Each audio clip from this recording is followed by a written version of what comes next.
హైదరాబాద్ సిటీలో అర్ధరాత్రి ఆపరేషన్ కవచ్ పేరుతో 5,000 మంది పోలీసులు సిటీలో 562 హోటళ్లు లాడ్జిలపై మెరుపు దాడులు చేశారు. హైదరాబాద్ సిటీ కమిషనర్ సజ్జనార్ రంగంలోకి దిగి నాంపల్లి, అమీర్పేట్ లాంటి ప్రాంతాల్లో తనిఖీ చేశారు. అసలు హోటల్ రిజిస్టార్లో ఏమున్నాయి, ఎవరెవరు బస చేస్తున్నారు, వాళ్లకు ఐడి ప్రూఫ్లు ఉన్నాయా అన్నది చాలా సీరియస్గా చెక్ చేశారు. క్షేత్రస్థాయిలో జోన్ల వారీగా చూస్తే ఖైరతాబాద్లో 119 చోట్ల, శంషాబాద్లో 92, ఇలా సిటీ మొత్తం పోలీసులు ఒక రకమైన హై అలర్ట్ మోడ్లోకి వెళ్లారు.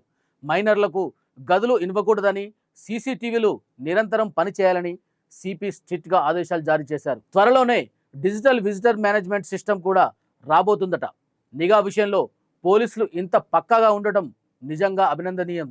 ముఖ్యంగా అనుమానాస్పద వ్యక్తుల కదలికలు, రిజిస్టర్లోని తప్పుడు పేర్లు, సరైన గుర్తింపు కార్డులు లేని వారిని గుర్తించడంలో పోలీసులు ప్రధానంగా దృష్టి సారించారు. రికార్డులను పరిశీలించిన క్రమంలో చాలా చోట్ల సిబ్బంది అప్రమత్తంగా ఉన్నప్పటికీ కొన్ని హోటల్లో రిజిస్ట్రేషన్ ప్రక్రియలో లోపాలు ఉన్నట్లు గుర్తించారు.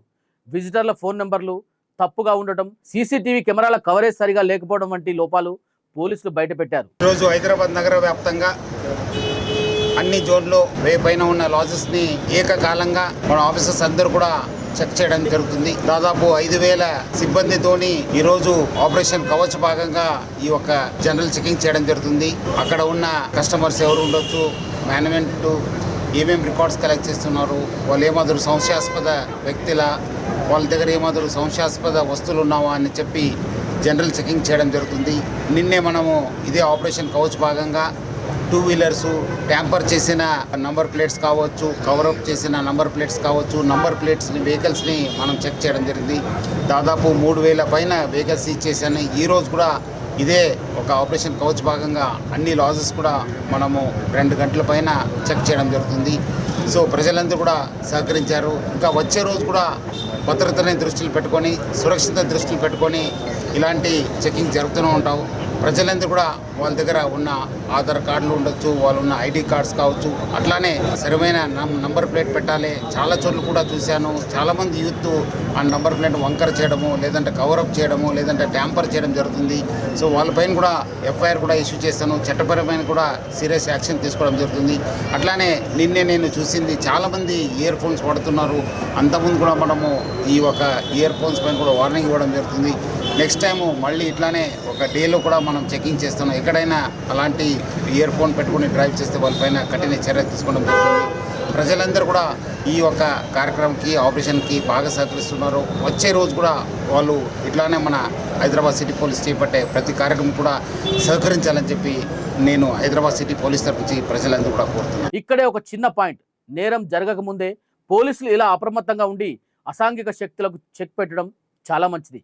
కానీ అర్ధరాత్రి పూట ఇలా వందల సంఖ్యలో పోలీసులు వచ్చి లాడ్జిలోని సామాన్య విజిటర్లను నిద్రలేపి విచారణల పేరుతో ఇబ్బంది పెట్టడం ఎంతవరకు సమంజసమనే అటు హోటల్ యాజమానులు, ఇటు బయట ప్రాంతాల నుంచి వచ్చిన టూరిస్టులు, బిజినెస్ పనుల మీద వచ్చిన వాళ్ళు కూడా హఠాత్తుగా తనిఖీలు కాస్త కంగారు పడ్డారు. భద్రత ముఖ్యమనడంలో ఎలాంటి సందేహం లేదు.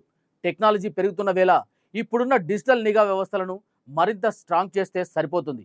అవసరమైతే హోటల్ యాజమాన్యులకే పక్కా గైడ్లైన్స్ ఇచ్చి వాళ్ళనే బాధ్యులు చేయడం ద్వారా ఇలా సామాన్యులను భయభ్రాంతులకు గురి చేయకుండా పనులు చక్కబెట్టవచ్చు. నేరం జరగకముందే ఇలాంటి తనిఖీలు సబబే, కానీ పద్ధతి కాస్త సెన్సిటిబుల్ ఉంటే ప్రజలకు పోలీసులకు మధ్య బంధం ఇంకా బాగుంటుంది. ఏది ఏమైనా సిటీ సేఫ్టీ కోసం మన పోలీసులు పడుతున్న కష్టం మాత్రం మెచ్చుకోవాల్సిందే. ఏవైనా అనుమానాస్పద కదలికలు కనిపిస్తే వెంటనే డయల్ 100కు సమాచారం ఇవ్వండి. బాధ్యత గల పౌరులుగా మనం పోలీసులకు సహకరిద్దాం. ఈ ఆపరేషన్ కవచ్ వల్ల సిటీ మరింత సురక్షితంగా ఉంటుందని ఆశిద్దాం. మరిన్ని ఆసక్తికర అప్డేట్స్ కోసం మా ఛానల్ని సబ్స్క్రైబ్ చేయండి. జై హింద్.